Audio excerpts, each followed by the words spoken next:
اب وہ مصیبت جو دی جا رہی ہے وہ خود اجر بھی دیتی ہے. یہ نہیں کہ صرف مصیبت میں اللہ آزما رہا ہے بلکہ مصیبت اجر بھی دیتی ہے. جتنی بڑی مصیبت اتنا بڑا ثواب. اللہ تعالیٰ جن لوگوں سے محبت کرتا ہے انہیں آزماتا ہے. جو راضی ہوتا ہے اللہ اس سے راضی ہوتا ہے اور جو ناراض ہوتا ہے اللہ اس سے ناراض ہو جاتا ہے. جتنی بڑی مصیبت اتنا بڑا اجر.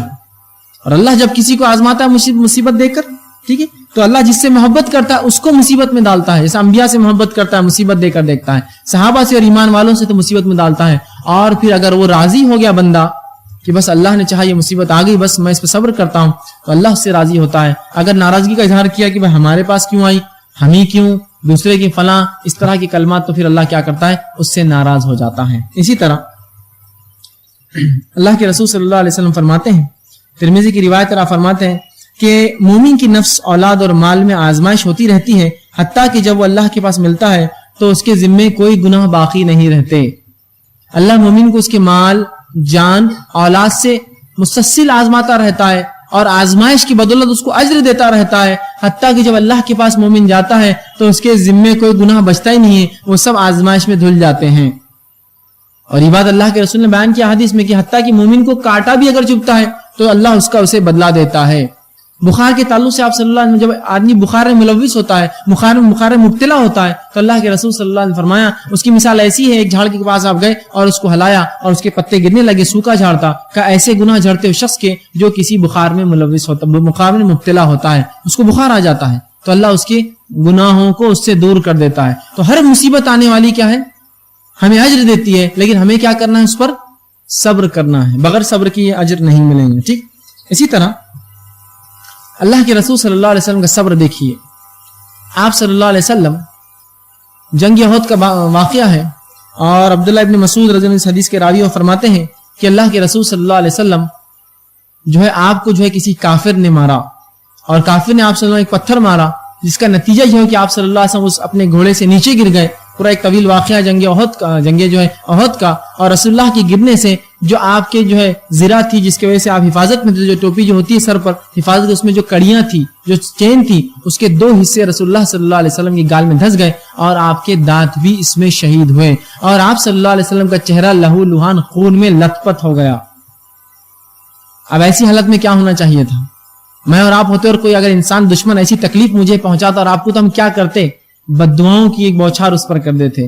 لیکن آئیے اللہ کے رسول صلی اللہ علیہ وسلم کا صبر, اور آپ صلی اللہ علیہ بخاری مسلم کی متفق علیہ روایتیں, جب یہ حالت ہوئی آپ صلی اللہ علیہ وسلم اپنے چہرے سے خون صاف کرتے اور کہتے اللہم اغفر لی قومی فإنہ لا یعلمون, اے اللہ میری قوم کی مغفرت کر دے, بخش دے, انہیں علم نہیں کہ میں کون ہوں, یہ جانتے نہیں کہ میں رسول ہوں, اس لیے میرے ساتھ یہ سلوک کر رہے ہیں.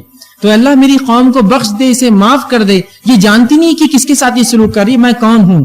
یہ نہیں کہا کہ انہیں ہلاک کر دے, برباد کر دے, پہاڑوں کے اندر دبا دے, ان کو دھسا دے, یا قوم لوط یا قوم عاد کے سے ان پہ عذاب لا, نہیں کہا اے اللہ میری قوم کی مغفرت کر, یہ جانتے نہیں کہ میں کون ہوں. فإنہ لا یعلمون, ان کو علم نہیں ہے کہ میں اللہ کا نبی ہوں, تیرا نبی ہوں. دیکھیے اللہ کے رسول کا صبر, کہ اس مقام پر بھی آپ صبر کر رہے ہیں. وہی واقعہ طائف کا ہوا, طائف میں اللہ کے رسول صلی اللہ علیہ وسلم کی صبر کی دیکھیے آپ. آپ صلی اللہ علیہ وسلم سے ماں عائشہ پوچھتی ہیں جنگ کے احد سے زیادہ بھی کسی وقت میں آپ کو تکلیف پہنچی, کیا اس سے زیادہ بھی کبھی تکلیف کسی نے پہنچائی آپ کو؟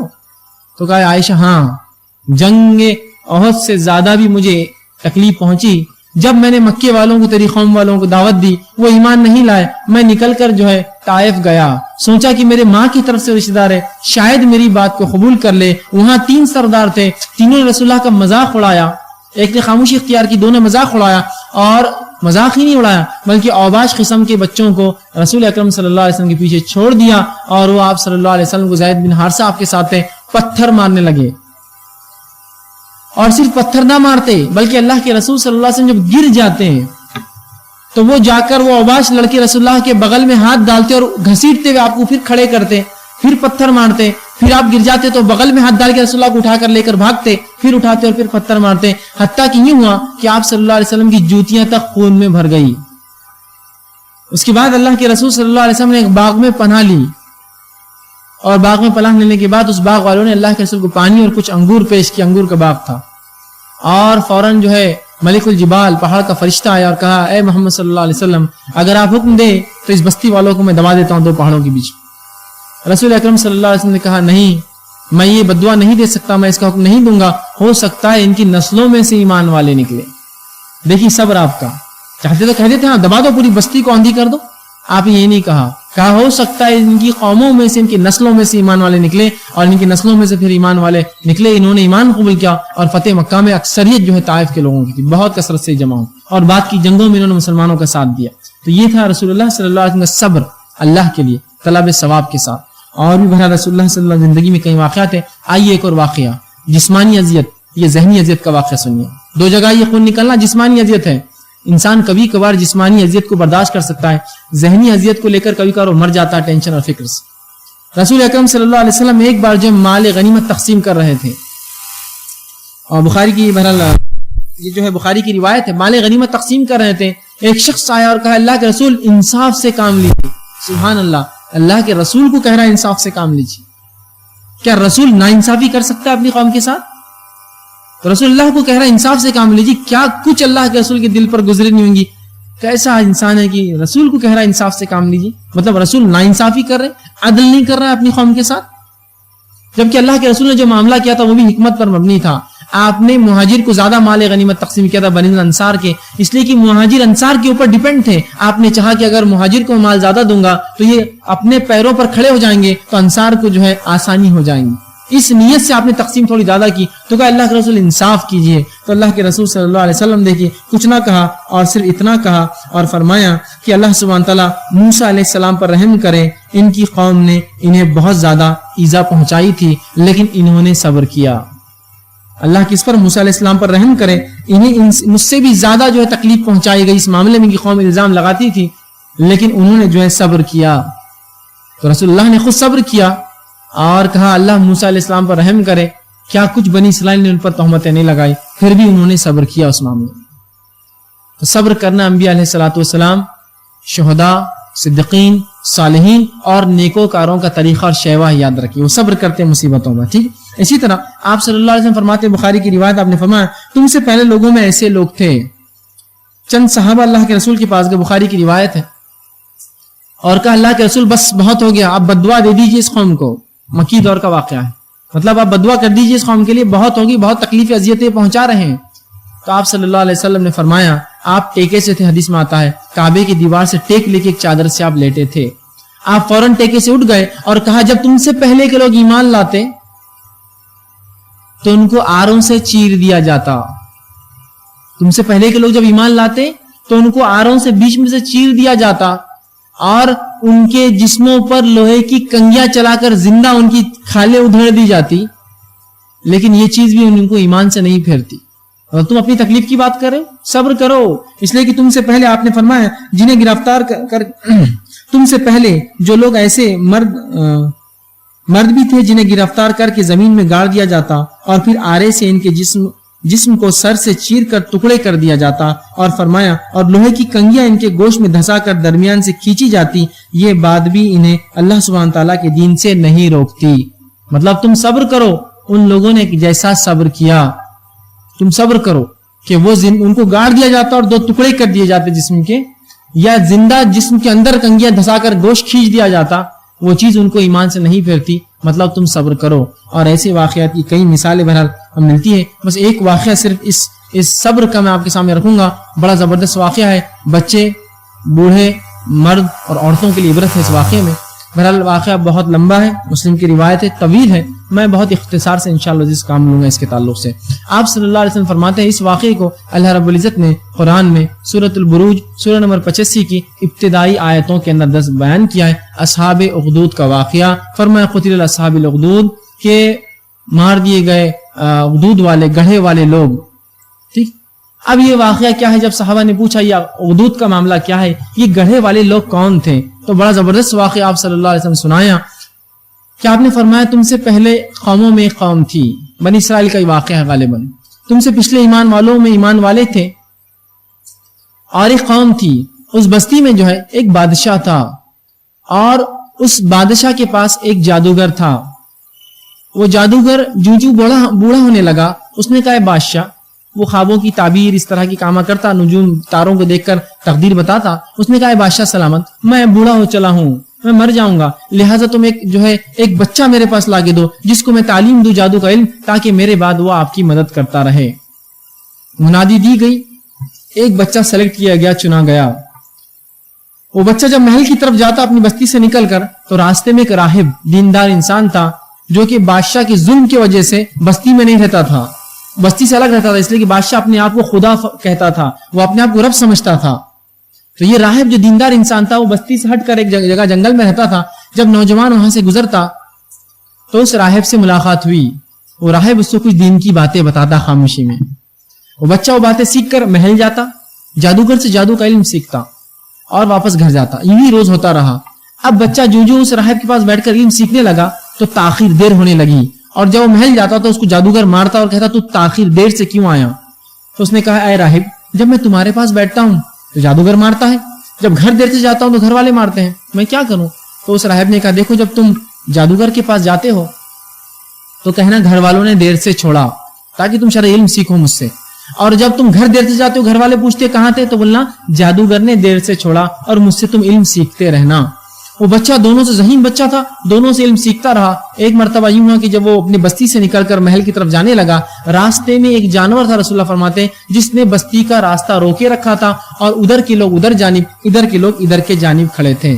بڑا کوئی جانور تھا, سب لوگ دیکھ رہے تھے. اس بچے نے نیت کی اور آگے بڑھا. جب جانور کو دیکھا تو اس بچے نے ایک پتھر اٹھا نیت کی, اے اللہ اگر وہ جادوگر حق پر ہے, کیونکہ ابھی دونوں علم سیکھ رہا تھا, تو جب میں یہ پتھر ماروں اس جانور کو تو یہ جانور نہ مرے نہ ہٹے, اور اگر وہ راہب حق پر ہے, وہ جو مجھے سکھاتا ہے مسلمان, تو یہ جانور راستے سے ہٹ جائے یا مر جائے. اس نیت سے اس نے پتھر مارا اور آپ صلی اللہ علیہ وسلم فرماتے ہیں وہ جانور مر گیا اور راستے سے ہٹا دیا گیا. بچے کا چرچا چاروں طرف ہو گیا. ظاہر سی بات ہے, چھوٹے بچے نے جب کیا تو اس کا چرچا چاروں طرف ہو گیا.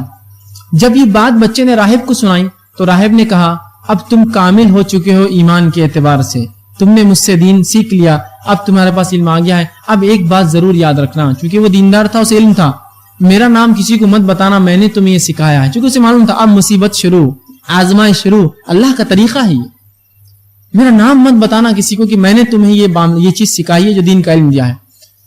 اب ہوا یوں کہ اللہ رب العزت نے اس بچے کی دعاؤں میں تاثیر دے دی.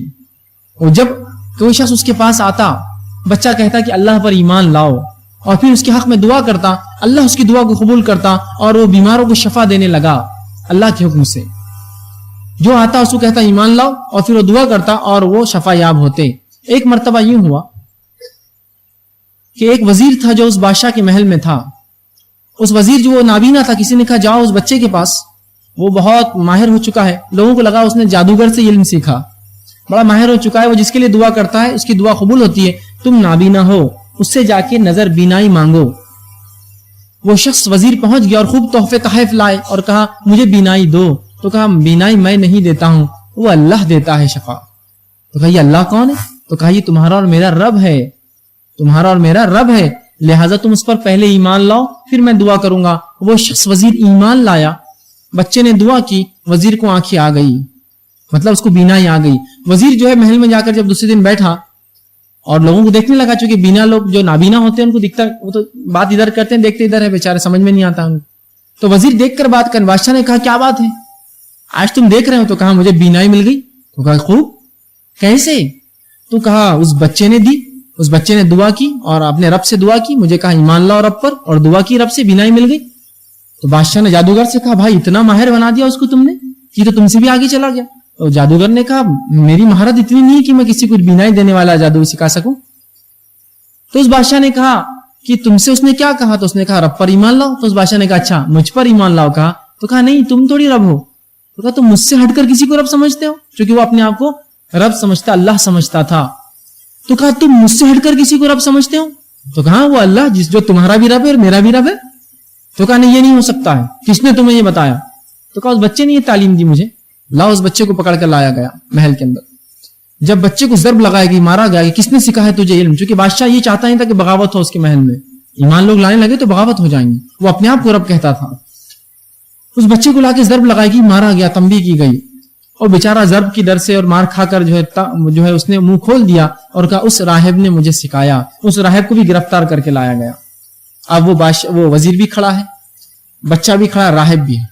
اور کہا گیا کیا تم مجھ پر ایمان لاتے ہو؟ بادشاہ نے کہا، ان سب نے کہا نہیں، ہم اللہ پر ایمان لاتے ہیں۔ تو سب سے پہلے اس وزیر کو جو ہے اس راہب سے کہا گیا کیا اللہ پر ایمان چھوڑتے ہو؟ تو کہا نہیں۔ ایک آرا منگوایا گیا اور اس راہب کے سر پر رکھا گیا اور پوچھا گیا کیا اللہ پر ایمان چھوڑتے ہو؟ مجھے رب مانتے ہو؟ تو کہا نہیں۔ تو وہ آرا چلا دیا گیا، اس کے 2 ٹکڑے محل میں سامنے لوگوں کے کر دیے گئے۔ پھر اس وزیر سے پوچھا گیا کیا تم ایمان چھوڑتے ہو اللہ پر اور مجھ پہ لاتے ہو؟ تو کہا نہیں، یہ نہیں ہو سکتا، اس کے بھی وہیں 2 ٹکڑے کر دیے گئے۔ پھر اس بچے سے پوچھا گیا کہ کیا ایمان لاتے ہو اللہ پر؟ تو کہاں؟ تو بادشاہ نے کہا تجھے میں عبرتناک سزا دوں گا، تجھے یہ سزا نہیں۔ کہا اس بچے کو لے جاؤ پہاڑ پر اور وہاں سے پھینکنا تاکہ دنیا دیکھے اور عبرت حاصل کرے اس سے۔ جب بچے کو پہاڑ پہ لے جایا گیا، بچے نے اللہ سے دعا کی اللہ میری حفاظت کر ان سے۔ ایک زلزلہ آیا، تمام لوگ جو فوجی تھے جو سپاہی تھے گر گئے۔ بچہ واپس آیا اور کہا بادشاہ تم مجھے نہیں مار سکتے، میرے رب نے مجھے بچا لیا۔ تو کہا اچھا اب دوسری سزا تجھے، اسے پانی میں لے جاؤ، سمندر کے بیچ میں ڈوبا دینا، ہاں لیکن یہ ضرور پوچھ لینا کیا مجھ پر ایمان لاتا ہے بادشاہ پر؟ اگر کہہ دے ہاں تو چھوڑ دینا، واپس نہ ڈوبا دینا۔ جب لے گئے اس بچے نے پھر اللہ سے دعا کی اے اللہ میری حفاظت کر ان ظالموں سے۔ اللہ نے ایک طوفان لایا، کشتی کو ڈبا دیا، اس بچے کو محفوظ سطح پر لے آیا۔ بچہ پھر گیا اور کہا بادشاہ سلامت، تم مجھے نہیں مار سکتے، ایک ہی طریقہ ہے جس طریقے سے تم مجھے قتل کر سکتے ہو۔ کیا طریقہ ہے؟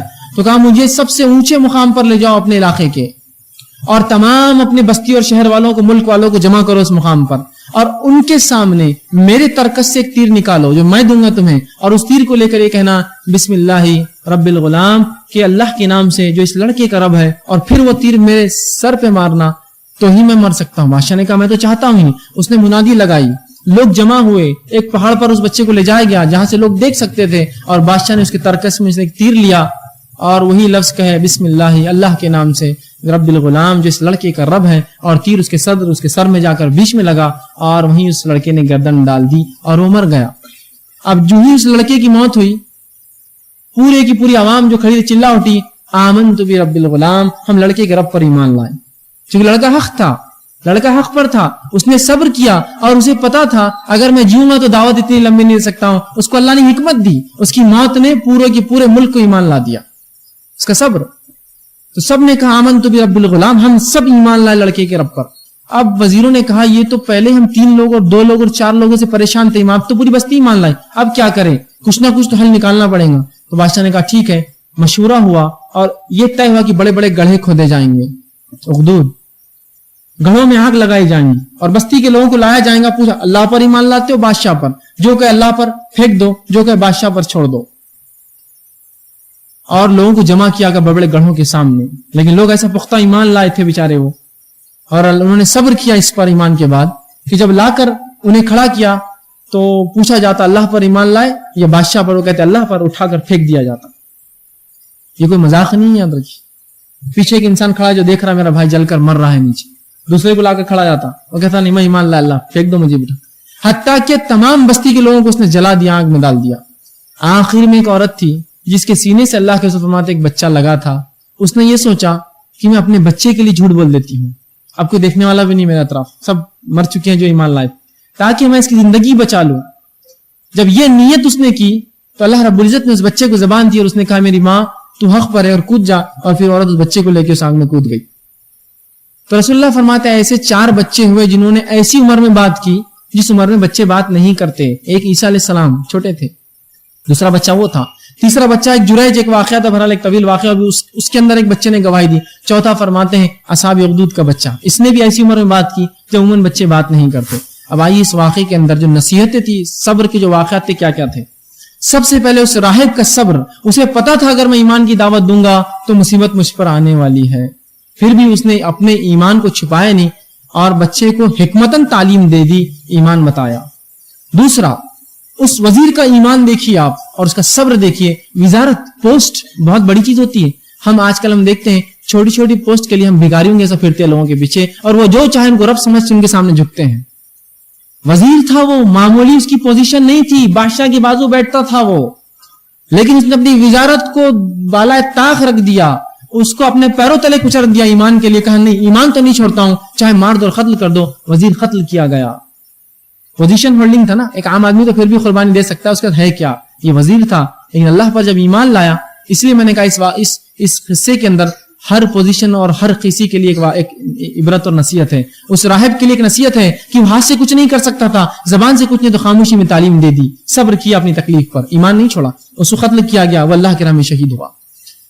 اس وزیر نے جو پوسٹ ہولڈ کرتا تھا, چاہتا دنیا کے لیے چھوڑ سکتا تھا, پوسٹ نہیں چھوڑی, اپنا جو ہے پوسٹ کو چھوڑ دیا, ترک کیا اور موت کو پسند کیا, اللہ پر ایمان کے لیے صبر کیا اور قتل کیا گیا, شہید ہو گیا, مارا گیا.